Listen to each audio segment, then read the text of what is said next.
Hello, Unsigned 518. I'm here with Perch, Hapland of Cheesy Snacks. How's it going, man? It's going pretty good. And we're finally recording. We were having an issue of just talking and talking and talking and talking for like the last 20 minutes. And then I was like, you know what? We should fucking probably hit press record. at some point here and record our hangout session. But yeah, anyway, like I said, at some point in our pre-recording conversation, we're basically going to go back and tell the story like how you want to tell it. You can go back as far as you want. You can, embellish whatever you want, but kind of get us up to current day with Perch, Hapland, and Cheesy Snacks. So this project started off, I guess technically in college. And I came up with this name. I was just like in my room, like twiddling on like some song where I was playing with a Casio and a keyboard, and I was like, I want to like create a character, and I was like, oh, like what's a good name? And for some reason I was just like Perch Hapland. I was like, oh, that sounds just ridiculous. And so I kind of use that as just like whenever I write songs that like sound like a nuclear bomb is going off and it's just burnt out like Casio and keyboard sounds and just like it just all sounds blow up. I'm like, yeah, that's Perch Hapland. I mean, it's good to have an alter ego, especially just an expressive alter ego. Yeah. I guess maybe not like a fucking murderous one Yeah. or something. Perch Hapland. Sometimes, we make Casio music, and sometimes I rob. I steal shit. That's what Perch does. It's not me. No, dude. It's not me. It's Perch. Perch. He did the thing. He did the dub. Yeah. No. So how? And when you say college, like how long back are we talking? So that was like 2020. It was like senior year. We were all like making albums, and me and a bunch of my friends, I think we ended up making like 7 albums in a semester because we all had our capstone at the same time. Nice. And so we just spent a semester I don't think I've ever recorded that much music just in a single period of time. It was like 3 or 4 months, and I think I was recording like 90% of the time. And now at that, right at that point, because obviously like 2020, like when you say that in 2025 and probably when you say that in fucking 2040, yeah, like people are going to look at, as soon as you say 2020, people are going to be like, yo, they're going to be like, oh shit. So I guess, we will, like, what was that like to be like just coming out of college, being in a tight group of musicians, and then having the fucking world, especially, live music, come into a fucking standstill? Like, what was that like? I think that was the best way that we could have responded. It was like, okay, like we can't really play shows, so like we're not gonna stop making music, so we might as well start putting microphones on stuff. Like, right. I don't know. I think that was just there was obviously a lot going on for everybody, and it was really kind of fun just to be like, okay, like we're just gonna focus on like making stuff in a completely different like creative facet, and yeah. And then so the project name itself kind of just came out of like in the middle of all of that. Like I had recorded some of my stuff, I recorded a couple of other things, and then it's like coming like November, or everything's due in December, and I was just like, oh my god, I need like a name, a character, a persona, and yeah, that name kind of came out just, half as like a joke, half as just like I need an outlet too for everything that's going on. Right. So I feel like a lot of band names, like the ones that like started as a joke, are the ones that have the most staying power. Yeah. Because they're the ones that stand out the most. Yeah. Like if people that if your name's like too serious or too thought about, it might be time stamped. But, Yeah. you know? Yeah, you kind of have, and I will say that the name like Cheesy Snacks came totally ironically. So me and my buddy Joe, we made this project called No Cheese Please, where we basically would just like sit around in our living room, put like a microphone or two up, and then we just like sit on the couch and just be like, what do you think of this? And then be like, boom, boom, boom, boom, boom, boom. Like, what do you think? What do you think? Is that a good riff? And it was really fun to like have just like kind of like a goofy project that didn't take itself too seriously. And then I was like, oh, like I don't even remember when like it was like, oh, Cheesy Snacks is like the name of the project. But I was kind of out of irony because I have like a dairy allergy, and so I was like, I can't really have any cheesy things. It'd be kind of funny if I was like, oh, Cheesy Snacks, like I can't really eat that shit. I don't know. I just like it felt like true enough to me as a person, but like I could slap this other character on it where I was like, oh, like this seems like a nice healthy balance of like what I got and what I can't quite have, you know?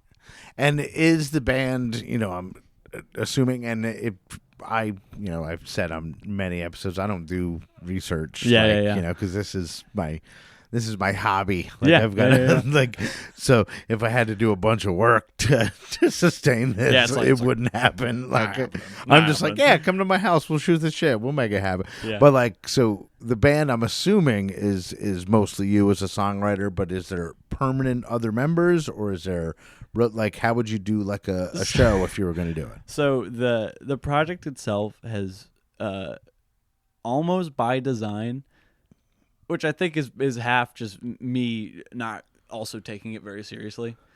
It's been a rotating cast, and so we're on V. We have like, like V. Which version is it?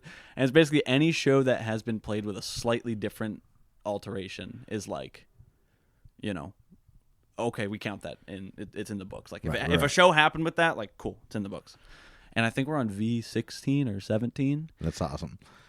And again, to make it a point of being like, yeah, we get that there's different people out there, because sometimes you see different people in bands and you're like, wait, wasn't there someone different before, or like Michael, they don't like acknowledge it or so. I like that. So 16 different, and I've seen, or I'm aware of some of the musicians that have like come in and come out. Like I know like the group of songwriters and musicians kind of that Cheesy Snacks has come out of, I guess. But what is that like having, I mean, I guess not like an organized network, but almost kind of like having that many musicians that that you can trust, and that you could work with. What's that, That is it kind of feels like,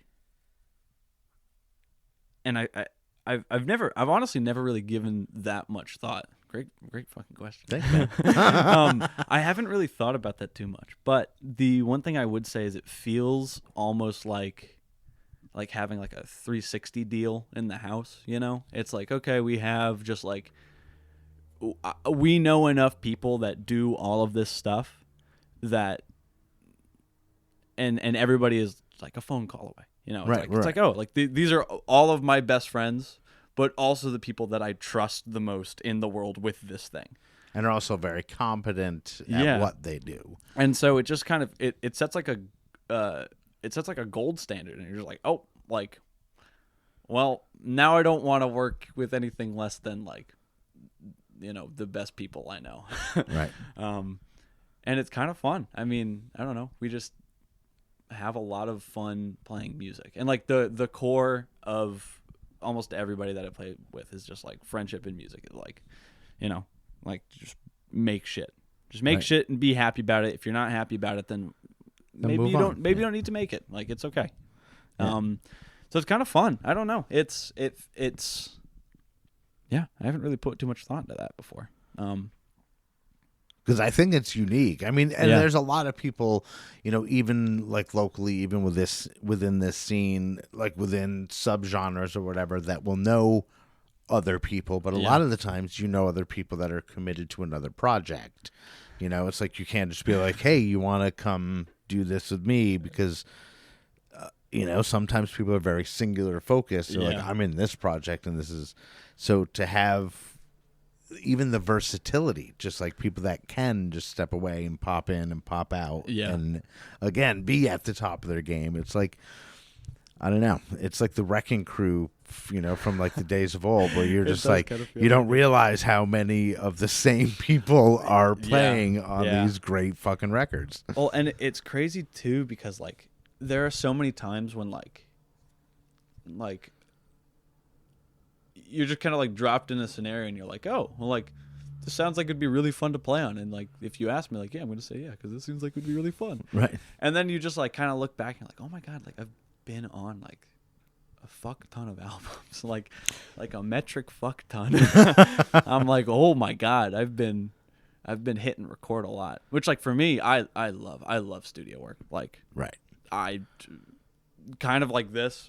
If I just had like a studio this well, yeah, and I mean, and I wish like that's the one thing that this is missing. You know, we were talking again before we got rolling, is that like I've got a decent amount. You know, I've got Pro Tools, I've got I've got technically everything that I would need to do decent recordings in here, but I don't have the know-how to operate everything and to set thing up and to do it correctly. And I guess the analogy I always do is like, if you put an F-16 fighter jet right next to a bicycle, and you were like, which one of these will get you 30 miles away the quickest?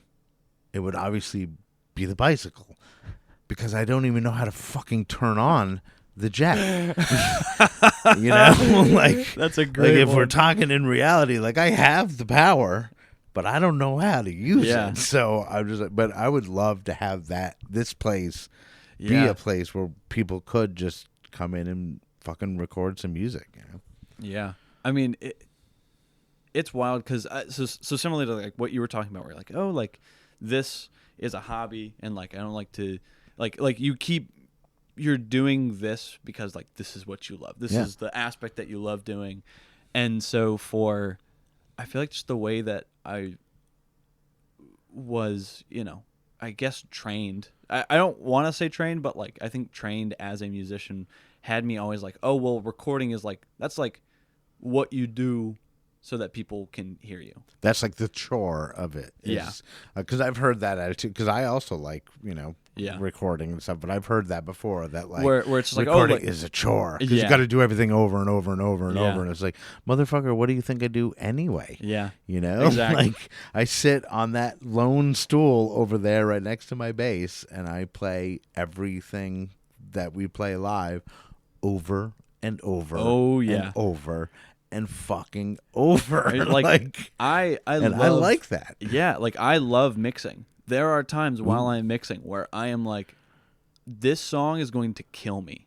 I'm like, and it's like almost every song where I hit a point where I'm like, this song is going to kill me. Because it's like a puzzle and you're trying to figure it out. And like you think that you have it like 500 times, and then the 501st time when that's the one, like, oh, like this went wrong, fuck, and just like lift and throw a table. You're just like, I'm done. I'm done with this. Yeah, and you have to have patience. You Yeah, know? Like that's the thing. Like I've gotten to the point where I really enjoy just playing the same things over. And like over and over and over at a piece, and over. I feel like there's like an appreciation at a certain point where like once you do it that many times, like once you clock your 10,000 hours or whatever it is to be a master, it's like, oh, like now I get it. Right. And like and I can appreciate just all that to stuff. all the other local musicians, like playing live shit that you've played a million times sitting down on a stool with nobody even around, I don't even plug my bass in or play along with something. I just do it all in my head, like just run through the song. Like, but playing live like that, it's a different experience because you don't have to look at the fretboard. You know what I mean? You can bounce. It takes it like when I first started playing live, like I had to look at the fretboard constantly, and I always fucking hated it because I'm like, It's like, I know what I want to do, but why can't I do it? Why can't I do it? And now I'm It's like, killing me. I practice and practice and practice and practice, not looking at the fretboard, so Yeah. that when I play live, I don't have to. Yeah. I've never truly understood until I started like fronting this band. Right. Like, and just being like, oh, if I'm gonna do this as this goofy project and play shows, like that means I have to start talking in front of a mic. Which truthfully, like if I was doing this even like I would say like 3 or 4 years ago, like I did not exactly enjoy like being on a microphone, and it was like a little terrifying. But now I'm like, oh my gosh, it's like the best thing ever. I mean, yeah, like a lot of people, and it was funny because for me, I had to like dial back because a lot of people thought like in shortwave in my band, a lot of people thought that I was the front man. They're like, "You're the front man." I'm like, dude, I'm the fucking bass player. Yeah. Like, you know, like Lonnie sings 70% of the songs and is the lead guitarist. Yeah. I'm like, if anybody was a front man, it's the dude that sings the songs and rips guitar solos. Yeah. Just because I'm a fucking blabbermouth in between songs, you know?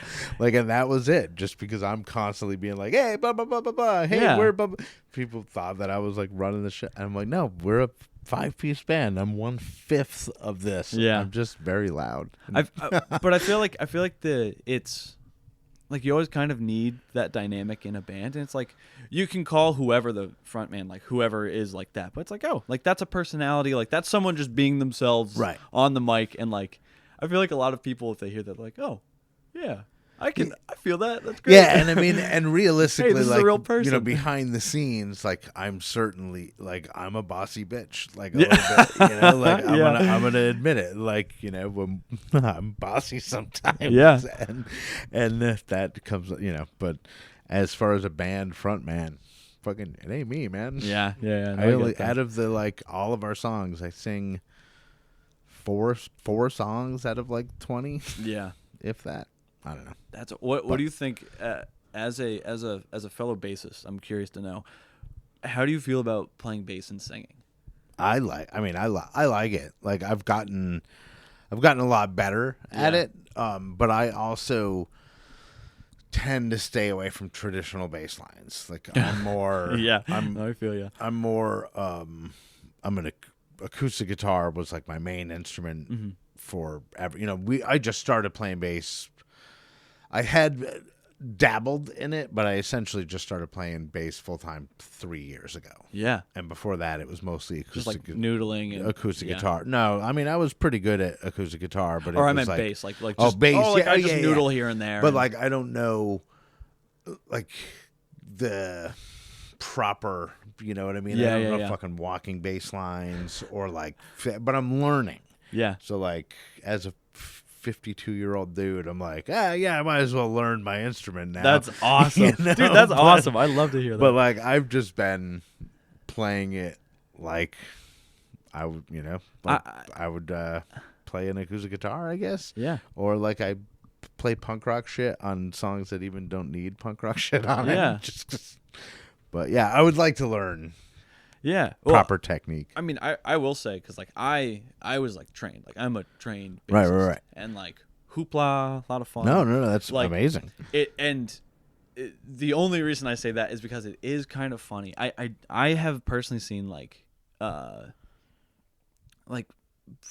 fellow bassists that I've met like throughout my career will it kind of be like, man, like I wish I didn't really go to school for it because I feel like it takes away the creative aspect. And that's always where I'm like I can see it kind of go either way. I hit a point where like I definitely agreed with that, where I was like, oh man, like I know. And it's so ironic now because I was like, back then I was like, I know too much and therefore it's ruined my ability to play music. But I mean, I get that too. Yeah, but like I've also now gotten to a point where like everything is going around the sun. And like I started here, like went all the way out, and I was like, yeah, like I don't need this. And then I come back and I'm like, oh my God, the shit I was doing at the beginning was the right thing all along. I always thought, and I mean, you know, this is opinion and, you know, whatever, but like, I always thought that like noodling around and not knowing what the fuck you're doing and then learning the proper way is the greatest path. honestly, Like, I don't disagree. Like all of the auxiliary instruments I play basically came out of that. So like my buddy Gabe always tells me, he's like, dude, you play guitar like a bassist, and I'm like, that makes perfect sense. And it's really funny because like I'll see myself and do like something, and I'll be like, oh, like if I'm in the studio and or like, actually it's really more like teaching for live shows, and someone's like, oh, how do you play this? And I'll play it, and they'll be like, that's a weird shape, and I'm like, oh, it's a bass shape. Every single time I'm just like, oh yeah, and they're like, I would never do that, and I'm like, yeah, that's fair. And then we figure out another way to do it, which is also a part of like, I love. And this kind of plays back to the V16 thing, is like I low-key love having like people continuously, because it makes me like rework and recheck my stuff. So I feel like it's always going through a process of like, is this really good? Can this be transferred to something else, and does it make sense? Which I don't know if that's the songwriting, the psychological side of it, or whatever, but like that is, I think, always subconsciously kind of pushing the train, Right. Well, I think we should listen to something. So what do you have for us first? So the first song that I'm going to play today is going to be an unreleased song that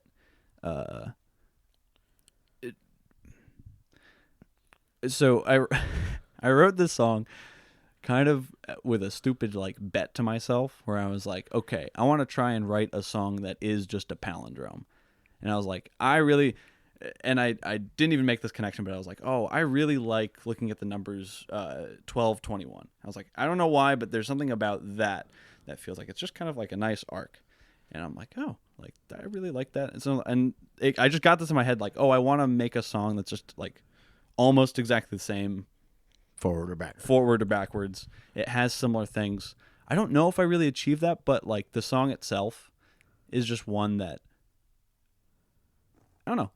I wrote it while I was walking around I work at the Albany Indoor Rock Gym, and I just like was walking around one day. It was kind of chill. And I just like had my acoustic guitar, and I was like playing this one riff, and I was like, oh fuck, I really like that.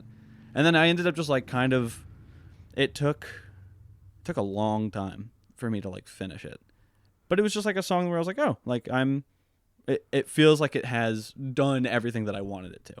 And yeah, so it's kind of just like I don't know, it's just indie rock, kind of like another song that I wrote. And yeah, it's kind of fun. What's it called? It's called 1221. 1221. All right, cool. Well, let's check out 1221 Cheesy Snacks, and we'll be right back to talk some more with Perch.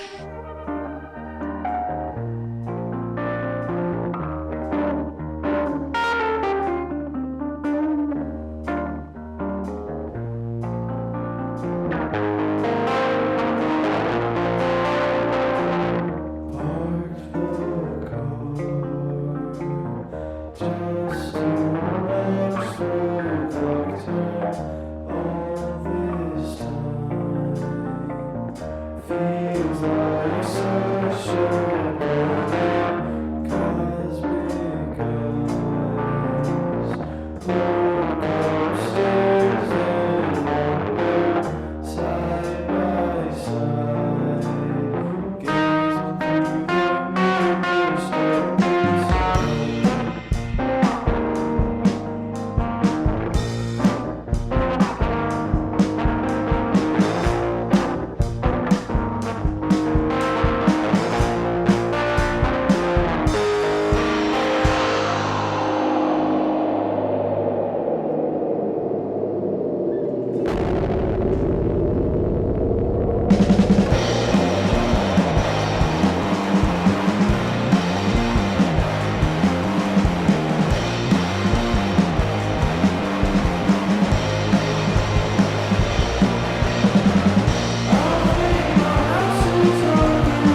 It's 12:21, Cheesy Snacks. And, when you record things, like I know you were saying you have like a rotating cast kind of in the band.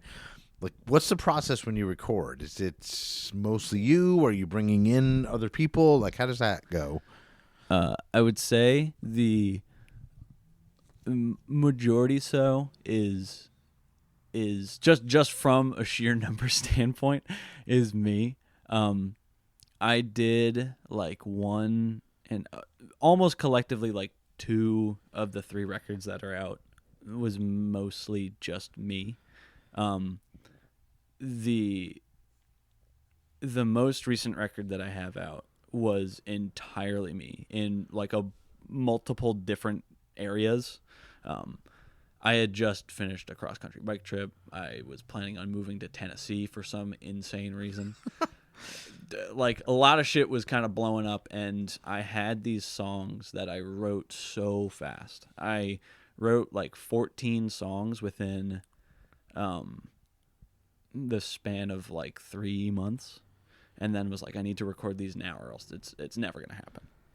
And it was just very like emotional fuel, like just shoveling coal right into the furnace, like, okay, just got to get this shit rolling. And so I recorded some stuff in New Jersey and in Maine with 2 of like my closest buddies, two separate people, and like I just was going to visit them because I pulled this whole thing off, and I was just like, I could use some good buddy time. And so I contacted my best friends, was like, are you guys free this week? And they're like, yeah. And I was like, okay, I'm gonna stay with you, and then I'm gonna go stay with you. And basically like my buddy Sean was living in Princeton at the time, and I used he was a teacher, and most of the day, like, he was busy as hell. He was out basically from like 8 to like 5, just busy working guy. And during the days, I would just record like a full song basically, like in his living room.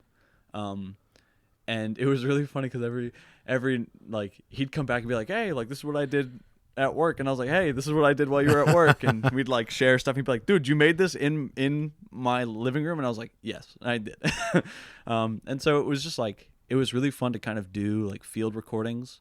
And so the actual recording process for everything has just been what I'm curious about. So like the first record is a lot of me doing a lot of the parts, not knowing what I should do first, in what order, blah, blah, blah. Like, the first record is heinously mixed, butchered recordings, but it does have, I think, a special character to it. The second record was me, like, being like, I'm going to be much more methodical about this.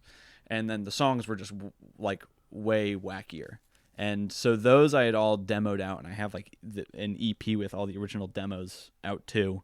And that was like all the Casio Perch that I referred, like all the blown up, destroyed sounding like a bomb just went off. Like, that's all of like the Casio era. So and that kind of bleeds into everything. Almost everything I do starts from that. Now, do you think, like, from a songwriter standpoint and from someone putting out your music, do you think having, like the early stuff, how, you said you evolve. Mm-hmm. Do you think just putting it out there and evolving from that is important? Because I know a lot of people kind of like disown their earlier work. Oh, yeah. And I've always been under the mindset that like everything is important to the journey, mm-hmm. and to like discredit something early is it's unfair. It is. Yeah, that's what I was going to say. A shame. It was a shame. Like, so having that evolution, I think, is important for a listener to listen to everything. Yeah. Do you agree that like you should put everything out? Not necessarily everything that you make, but like everything that you complete, I think should be put out. Mm-hmm. And that even if you're like, I could do better, like, it's good. Yeah. Because then you do better. And then you put that out, and then you're like, I think maybe I can do better than that. Yeah, exactly. Then, like, and it's a self-perpetuating machine, really, at that point. And I do 100% agree. And I also agree because I do it.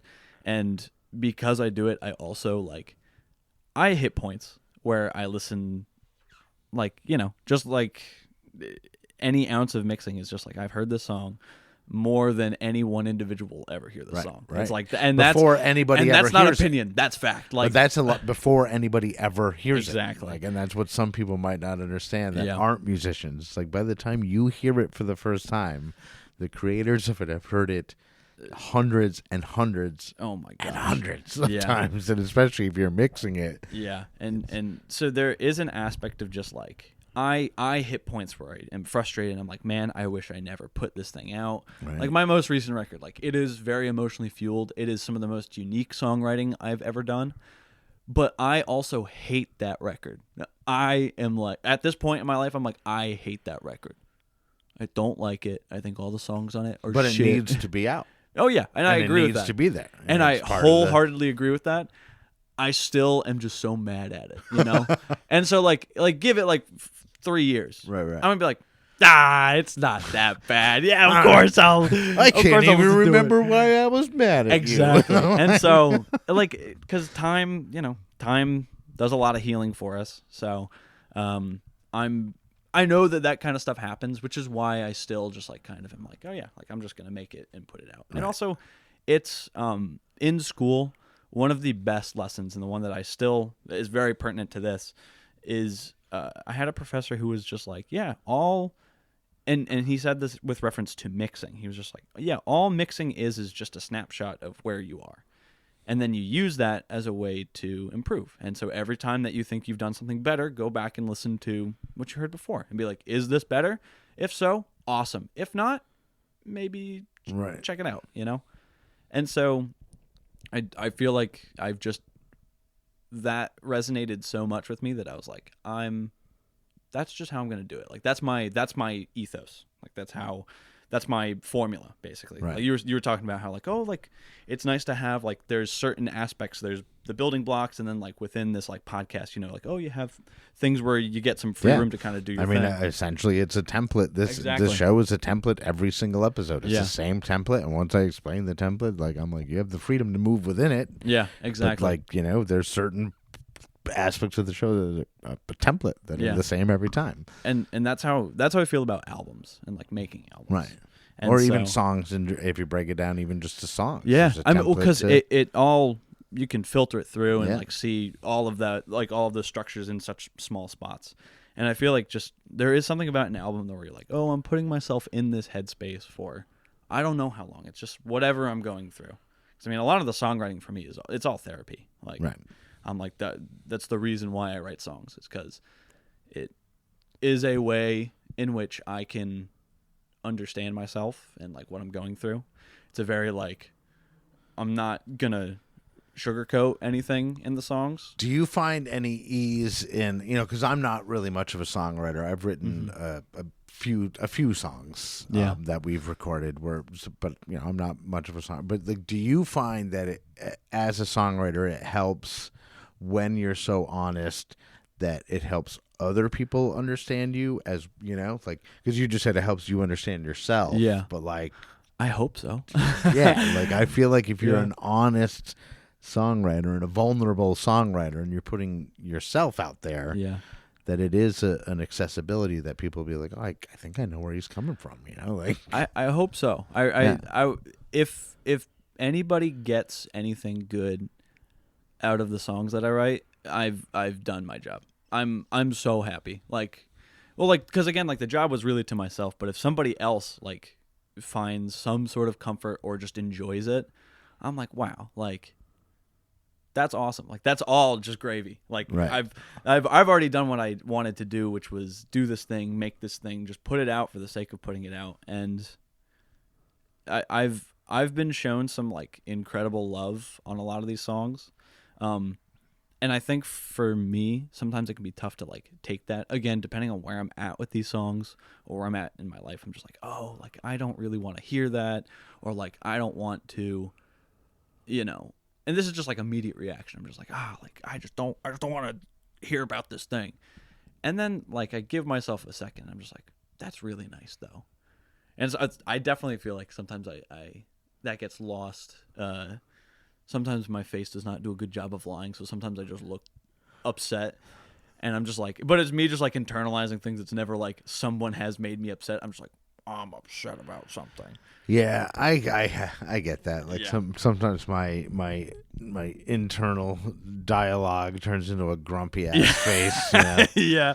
And And people be so- like, "Yo, what the fuck's up with you?" And I'll be Yeah. like, "What? I was just thinking about something." Yeah. Like, you know, they're like, Yeah. "You look mad." Yeah. And so basically all of this is just to say that the actual recording process is it's a mixed bag, and I do a lot of it myself. I demo everything myself because I'm just like, that's a part of it. Like I really like doing the full production thing because it makes me feel really accomplished. Demos are important. We do demos for everything. Yeah.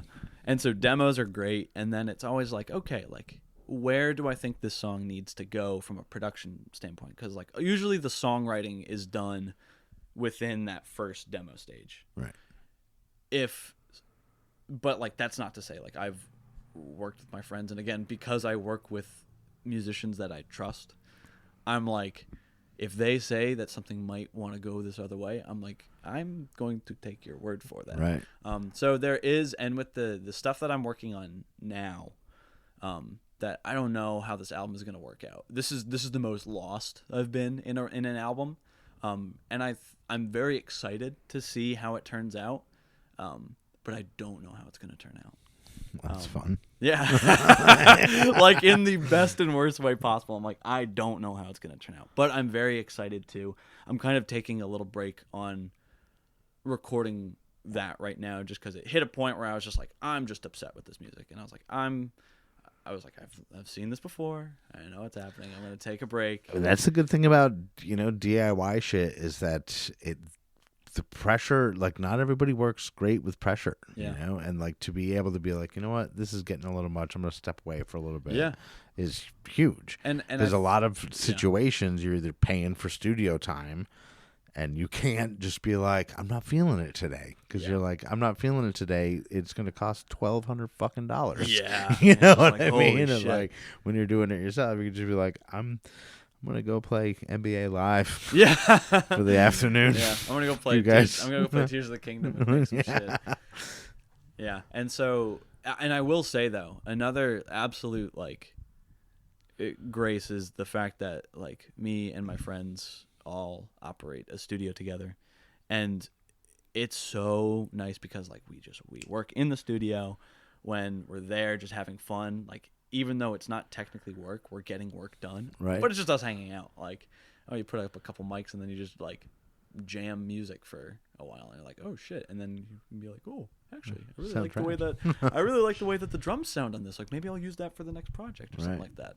And there's an ever evolving, just like it does feel a little bit like school where it's like knowledge is constantly being passed because we have a rotating door, and at any point someone could be like, yo, I tried this thing today, you should try it out, and I'll be like, fuck yeah, like let's try it out. And it's just like I just nerd out on like all of like where do mics go, like how far away from the snare is it, I am curious, like, oh yeah. And there's just that's some deep shit. Like I have it's some I really have crazy seen shit. some of that. Like when we went into the studio for our first song, like I got to witness a lot of that. Like setting up the mics. I'm like, what's going on here? And and it's like, oh well, the way the sound bounces off that, it takes this long to get to this mic, but only this long to get to this. And I'm like, what the fuck? And you science the fuck out of it. Yeah, And yeah. I come from a family of nerds. Like everyone in my family is a nerd. All like and like my dad is a professor at RPI, and he's been teaching there for like, what is it, 35 years now, I think. So and all he does, I swear, that man is in the prime of his life. Like he has hit a stride where he's like, I'm just doing like the coolest shit ever, and like it's like I'm making rebar out of hemp because I think that'll be a really good way for us to like just replace this shitty ass rebar. And I'm like, you are a crazy man. Like, what are you doing? And so it's crazy just to like see that, because I think there's always been a blueprint from that, and like my mom has always had some crazy cool hobby just going on. So I'm like, okay, from a family standpoint, like I was raised by people who were just like we're just doing weird shit all the time. Right. I love that. Yeah. And so it's been really fun. I think that the two outlets of my life that I just like kind of dump this into is music and then riding bikes. And that's basically my entire character. Is I like music, I like bikes. And when you say bikes, you mean bicycles? Oh yeah, yeah. Bicycles. Very. I don't know why. For some reason, I wasn't picturing a Harley. Yeah. Let me tell you. But I was taking a risk there. Yeah, I was like bicycles, and you're like, what the fuck, dude? No, I have a hog-nosed fucking hammerback. I don't know motorcycle. I'm no, dude. Just pedal bikes. I'm a fucking nerd for goddamn biking. I like bikes. Yeah. I like bicycles. I was debating. I was like, oh, if the weather wasn't so potentially damning, I was like, I might bike up today. There's this road like right by my house in particular, and then if you take the left, like River Road out there is a very, very heavy bicycled road in the summer, and it's so funny because like sometimes you'll just be sitting here, and all of a sudden you'll hear like because we're out in the middle of nowhere, and all of a sudden you hear a crowd of people. And you're like, what the fuck is going on? Like I'll look over the fence, and it'll be like 45 people on bicycles, and they're all like talking to each other. And it's just like, holy shit. God, the fucking Peloton. Dude, that's so funny. Yeah, like there's a lot of people that ride bikes out here because it's like hilly and curvy and out through the pastures and fields and shit. And like I did a ride up this way. Though, Yeah, well that's the only thing. And it's I got hit by a fucking car on my bike this week. No way. Yeah. This week? This is the second time it's happened. Luckily, both times Did you were die? Yeah. Bummer, man. Sorry to hear that. Sorry, I'm getting this where did you podcast get hit from by the a bike? afterlife. Like Just in Albany. Like at a slow speed? Yeah, thank God. Yeah. Like I've gotten hit at slow speeds both times, and I'm like, okay, like I would like to try and prevent this. I got hit by a car, like not on a bike, but like me. Just like got walking? hit by a car at a not slow speed. Oh, like when I was Christ. younger. Oh and my I was God. hammered drunk, and we were like out at I don't know if you guys probably didn't have them around here, but pit parties we call them. Like we'd have parties out in like sand pits, like when we were in high school, like out in the middle, crazy. like out in the middle of fucking nowhere, so that we could Whoa. go rage and the cops wouldn't come. Yeah. And one of my buddies was coming up the road like really fast, and lost a little control and skidded out. Jesus Christ. Fucking hit me, and I like went up over the hood and shit. Oh like, my God. Yeah, but I was drunk. I was drunk and 16, so I was like, bah. Oh my God. I'm like, it's fine. Wait, did you die? Yeah, I did. Oh shit. Yeah, I did. I'm so sorry. It was very sad for everybody. Yeah. So I think we should play another song. Yeah, we'll do one more. What one are we gonna hear this time? All right, so I'm gonna do one more new thing, so that way, hopefully, someone can come back and listen to this and be like, "That's new shit that was never released." Nice. I'm gonna do A or B. B. Okay. This song is called "One Angry Hippo." I'm just gonna let the song kind of do its thing. All right. Fuck yeah. All right, well, let's listen to One Angry Hippo, Cheesy Snacks. We'll be right back to wrap it up. Woo.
right, that was One Angry Hippo, Cheesy Snacks. And Perch, I want to thank you so much for taking time out of your day to come up here and do this. It was a really cool conversation. Absolutely. Both on mic and shit we talked about off mic. But before we go, I want to give you a chance to say what I refer to as your gratitude. So microphone is all yours. Cool. I would like to thank the whole Tummy Rub crew.